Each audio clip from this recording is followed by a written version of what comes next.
ମୁଁ ଏତିକି ପଚାରୁଛି ଆଖି ବୁଜିକିନା ଚାହିଁବି। ନା ନାସାଗ୍ରକୁ ଦୃଷ୍ଟି ରଖିବ ମାନେ ଚାହିଁବ ନା ବୁଝିବ କେମିତି? ସାର୍ ଯୋଉ ଧ୍ୟାନ ଯୁଗରେ ବସିଲା ବେଳେ ଚାହିଁକି ନା।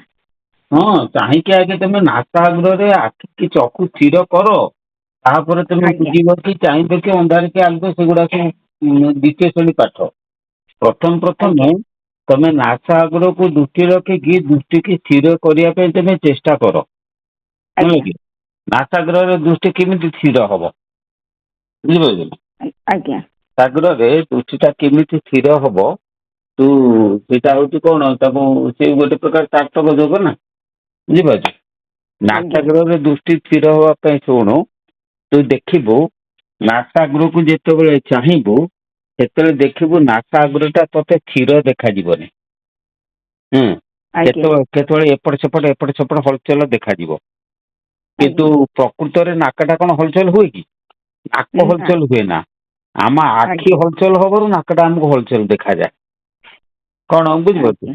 ଆଜ୍ଞା ଆଜ୍ଞା ସେଇ ନାକଟା ହଲଚଲ ଯୋଉ ଦେଖା ଯାଉଛି ସେଇଟା ଯେତେବେଳେ ସ୍ଥିର ଦେଖାଯିବ ଜାଣିବୁ ତମର ଚକ୍ଷୁ ସ୍ଥିର ହେଇଗଲା। ଆଜ୍ଞା ଚକ୍ଷୁଟା ସ୍ଥିର ହେଇଗଲେ ସବୁ ଜିନିଷ ଦେଖାଯିବ। କାହିଁକି ନା ଗୋଟେ କଥା ଶୁଣୁ ଯେ ପୋଖରୀର ଜଳଟେ ସେ ଜଳ ତରଙ୍ଗଟା ସିନା କ୍ଷୀର ହେଲେ ତତେ ପ୍ରତିବିମ୍ବଟା ଦେଖାଯିବ।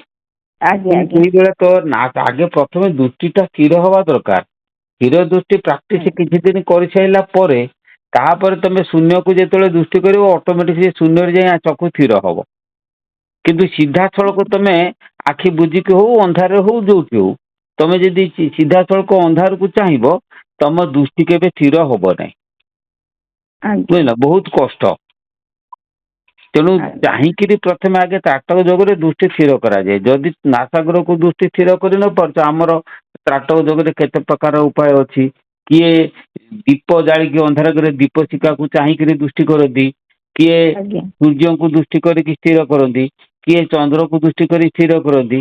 କିଏ ବା କାନ୍ଥରେ ଗୋଟେ କଳା ବିନ୍ଦୁ ଆଙ୍କି ଦେଇକି ତା ଦେହରେ ଦୃଷ୍ଟି କରିକି ସ୍ଥିର କରିନ୍ତି। ଯେନେ କେନେ ଉପରେ ଆମର ଦୃଷ୍ଟି ବର୍ତ୍ତମାନ ସ୍ଥିର ହବା ଦରକାର।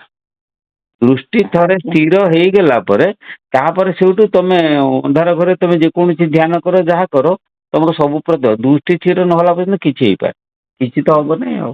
ଆଜ୍ଞା ଯେ ଆପଣଙ୍କ ପାଖକୁ ଇଚ୍ଛା ହଉଛି ଯିବା ପାଇଁ ହେଲେ କଣ ମୁଁ ତ ଯାଇପାରୁନି ମୋର ବାନ୍ତି ପ୍ରୋବ୍ଲେମ ଗାଡିରେ ଯିବା ଆଉ। ଗାଡି ଫାଡିରେ ଆସିବ ଆଉ। ସେଇ ବା ଗାଡିରେ ଯିବା ଆଳୁ ବାନ୍ତି ହଉଛି ନା ଦେହ ଖରାପ ହେଇଯାଉଛି ଯାଇକି କେମିତି ଯିବି।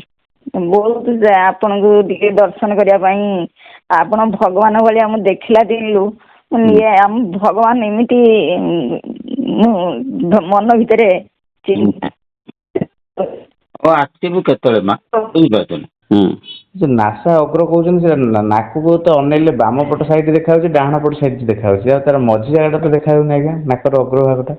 ବାମ ପଟ ସାଇଡ ଦେଖା ହଉଛି ଯେତେବେଳେ ଇଡାନେଟ ରେ ପବନ ଅଧିକା ଅଛି। ଆଜ୍ଞା।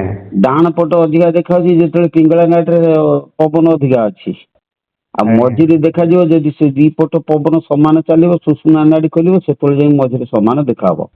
ନା ଏଇଟା ଆମେ ସାଧକ ଦି ହଁ ଆଖିରେ ଅନେଇଲେ ଦିଟାକ ନାକ ପୁଡା ତ ଦେଖାହାଉଛି ଆଉ ଅଗ୍ରଭାଗ ଟା କେମିତି ଦେଖାଯିବ ବୋଲି ମୁଁ କହିବା ତମେ କଥା। ବୁଝିପାରିଲେନି କି ମୁଁ କହିନି ତମେ ତ କଥାଟା ବୁଝିପାରୁନ ତା ବାରମ୍ବାର ଉପରେ ତା ସାଙ୍ଗରେ କଣ ଉତ୍ତର ଦଉଛ। କହିସାରେ ଆଜ୍ଞା ଶୁଣ ଆଜ୍ଞା ଯେ ଆଜ୍ଞା ଗୋଟେ କଥା ହଉଛି ଇଡା ନାଟ ରେ ପବନ ଚାଲିଲେ ବାମ ପୋଡା ଟା ଦେଖାଯିବ ଅଧିକ। ଆଜ୍ଞା ଆଜ୍ଞା ପିଙ୍ଗଳା ନାଡରେ ପବନ ଚାଲିଲେ ଡାହାଣ ପୋଡା ଟା ଦେଖାଯିବ ଅଧିକ ଆଜ୍ଞା ହେଲା।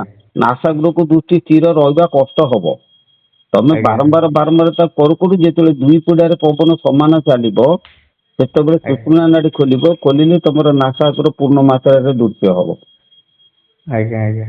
ସେଟା ତ ଦିନକର କଥା ନୁହେଁ ଗୁରୁ ଦତ୍ତ ନାମକ ସ୍ମରଣା କରିକି ଗୁରୁଙ୍କ ଉପଦେଶ ନେଇକରି ତମେ ବାରମ୍ବାର କର। କିଛି ଦିନ କଲେ ଯାଇକି ହବ ନା ଆଉ ଯିଏ କଥା କୁହା ହଉଛି ସେ କଣ ଆଉ ଦିନକରେ ସାଧନା ଜିନିଷ। ଆଜ୍ଞା କହିବାଟା ସାଙ୍ଗେ ସାଙ୍ଗେ କିନ୍ତୁ କରିବାଟା ବହୁତ କଷ୍ଟ ନା ଆଉ ତ ଆଜ୍ଞା ଗୁରୁ ଆଜ୍ଞା ଉପଦେଶ ନେଇକି ଧୀରେ ଧୀରେ କର୍ମ ଆରମ୍ଭ କର କଲେ ଯାଇକି ଧୀରେ ଧୀରେ ସେ ନାସାଗ୍ରକୁ ମନ ଦୃଷ୍ଟି ସ୍ଥିର ରହିବ। ଯେ କେବଳ କଣ ଆଜ୍ଞା ଚକ୍ରାସନରେ ପଦ୍ମାସନରେ ବସିଲେ ହିଁ ଏଇଟା କରିହବ ଆଉ କୌଣସି ଆସନରେ କରିହବନି ଧର କୌଣସି ଲୋକ ପଦ୍ମାସନ ନ କରିପାରୁଥିବ ଯଦି ଆଜ୍ଞା। ହୁଁ। ତାହେଲେ କେମିତି କଣ ଆଜ୍ଞା ହବ? ନ କରିପାରୁଛ କିଏ କଣ କରିବ ଗୋଟେ କଥା ହଉଛି ଯୋଗ ନିମିତ୍ତ ଚାରି ଆସନ ପ୍ରଶସ୍ତ। ଆଜ୍ଞା ସ୍ୱସ୍ତିକାସନ ପଦ୍ମାସନ ସ୍ୱସ୍ତିକାସନ ବୁଝିଲକି ବଜ୍ରାସନ ସିଦ୍ଧାସନ। ଆଜ୍ଞା। ଚାରି ପଦ୍ମାସନ ନ କରି ପାରିଲେ ବଜ୍ରାସନ କର। ଆଜ୍ଞା ଆଜ୍ଞା 6ଟା ଚକ୍ର ଆକ୍ଟିଭେଟ କରିବା ପାଇଁ 6ଟା ଆସନ ଅଛି। ଆଜ୍ଞା ବୁଝିଲେ କି? 6ଟା ଚକ୍ର ଆକ୍ଟିଭେଟ କରିବା ପାଇଁ 6ଟା ସ୍ପେଶାଲ ଆସନ ଅଛି। ଆଜ୍ଞା ଆଜ୍ଞା এই ଆସନ କେବଳ ସଦ୍ଗୁରୁ ଶିଷ୍ୟମାନଙ୍କୁ ଯେତେବେଳେ ଚକ୍ରଭେଦ କରାଯାଏ ଗୋଟେ ଗୋଟେ ଆସନ ଦିଅନ୍ତି। କିନ୍ତୁ ତା ପୂର୍ବରୁ ପ୍ରଥମେ ଆମକୁ ଆଗେ ଏଇ ଯୋଉ 4 ଆସନ ଭିତରୁ ଗୋଟେ ଆସନରେ ସିଦ୍ଧି ଲାଭ କରିବା ପାଇଁ ପଡିବ। ଆସନରେ ସିଦ୍ଧି କଲେ ପବନ, ମନ, ଚକ୍ଷୁ ଏଗୁଡା ସବୁ ସ୍ଥିର ହେଇଗଲା ପରେ, ଶରୀର ବିଶୁଦ୍ଧ ହେଇଗଲେ, ଚିତ୍ତ ଶୋଧନ ହେଇଗଲେ, ତାପରେ ଚକ୍ର ସାଧନା କରିବ। ଏସବୁ କରିବାର ଯୋଗ୍ୟ ତାକୁ ଦିନ କରି କିଏ କଣ କହିଲେ କଣ ହବ? ପ୍ରଥମ ଦରକାର ହେଲା ମନ ସ୍ଥିର। ମନଟା କେମିତି ସ୍ଥିର ହବ ସେ ବାଟ କର। ମନ ପବନକୁ ଏକ କଲେ ଯାଇ ମନ ସ୍ଥିର ହବ, ନହେଲେ ହେଇପାରିବନି। କଣ ବୁଝିପାରୁଛ କି? ଆଗେ ଗୁରୁ କରୁଛ ନା? ଆଜ୍ଞା ଗୁରୁ କିଏ ସେ? ଆପଣଙ୍କର? ମୁଁ ମୋଠୁ ନେଇଛୁ ନା ଦୀକ୍ଷା? ଆଜ୍ଞା କାହିଁ ଦୀକ୍ଷା ତ ନେଇନୁ? ଆଜ୍ଞା ନେଇଛି, ଆପଣଙ୍କ ଖାତାରେ ମୋ ନାଁ ଲେଖା ଅଛି। ତୁ ଆମର ଖାତାରେ କବାଟ କେଇଟା ଦିନ ହେଲା ଆସିକି ତୁ ଦେଇଛୁ, ତୁ କହୁଛୁ ଏତେ କଥା ପଚାରୁଛୁ? ଆଜ୍ଞା ମୁଁ ପୁରା ଯାଇଥିଲି ଯେ ଆପଣ ଇମର୍ଜେନ୍ସି ପଳେଇ ଆସିଲେ। ଆମର କବାଟ ତିଆରି ହଉଥିଲା, ଠାକୁରଙ୍କ ଗୁରୁଙ୍କର କବାଟ ତିଆରି ହଉଥିଲା, ଆପଣ ପଳେଇ ଆସିଲେ। ମୁଁ ରାତିରେ ପହଞ୍ଚିକି ସକାଳୁ ଆସିଲି ଆପଣଙ୍କୁ ଷ୍ଟେସନରେ ଛାଡ଼ିକି। ଆସିଲୁ ତ ଆସିଲୁ, ବର୍ତ୍ତମାନ ତତେ ଯେମିତି କହୁଛୁ କର। ତୁ ଆଗେ ଏତେ କାଠିକର ପାଠ ନା ନାସାକର ପଦ୍ମାସନ କରୁନୁ। ସେ 15 ମିନିଟ୍ ହେଲା ବେଳକୁ ଗୋଡ଼ କଣ ହେଇଯାଉଛି 15-20 ମିନିଟ୍ରେ। 15 ମିନିଟରେ ଯଦି ଗୋଡ଼ କଣ ହଉଛି, ପୁଣି ଗୋଡ଼ଟାକୁ ଖୋଲି ଦେଇକିରି ପୁଣି ଟିକେ ଆଜ୍ଞା ରେଷ୍ଟ ନେଇକି ପୁଣି କରୁନୁ। ଆଜ୍ଞା ଆଜ୍ଞା ଦିନକୁ 5 ରାଉଣ୍ଡ କର। ଗୋଟେ ରାଉଣ୍ଡ ଆଜ୍ଞା 15 ମିନିଟ୍ କଲୁ, ଆଜ୍ଞା ଗୋଡ଼ ଖୋଲିଦେବୁ, ଗୋଡ଼ ଖୋଲି ଦେଇକି ଆଣ୍ଠୁ ଫାଣ୍ଠୁକୁ ଘଷି ଦେଇ ପୁଣି ଥରେ ବସ ଆସନରେ। ଆଜ୍ଞା ପୁଣି ଗୋଟେ 2 ରାଉଣ୍ଡ ହେଲା, ପୁଣି ଯେତେବେଳେ ଗୋଡ଼ ବିନ୍ଧିଲା ପୁଣି ଖୋଲି ଦେଇକି ଘଷି ଘୁଷି ଦେଇକି ଟିକେ ରେଷ୍ଟ ନେଇ ପୁଣି ଥରେ 3 ରାଉଣ୍ଡ କର ଦିନକୁ। ଆଜ୍ଞା। ନାଗିବୁ ନାହିଁ, ଖାଲି କହୁଛୁ ଏସା କେମିତି ଦେଖା ହଉନି ନାସା ରୂପ ଦୃଷ୍ଟି। ନାଇଁ ମୋର ସେଇ ଖାଲି ପୁଡ଼ା ଦିଟା ଦେଖାଯାଉଛି। ମୁଁ ସେଇ ପୁଡ଼ା ଦେଖାଯାଉରୁ ମତେ ଟିକେ ପୁରା 2ଟା ଦେଖା ହଉ ପୁଣି ଅଗଟା ଦେଖା ହବ ନା, ଧୀରେ ଧୀରେ ନା ଆଉ ଦିନକରେ ସବୁ ହେଇଯିବ। ଆଜ୍ଞା ଗୁରୁଦେବ ଆଜ୍ଞା। କାଲି ନେଇଛୁ ଆସିକି ତୁ ଖାତାରେ ନାଁ ଚଢେଇନି, ତୁ ଏତେ କଥା ପଚାରୁଛୁ।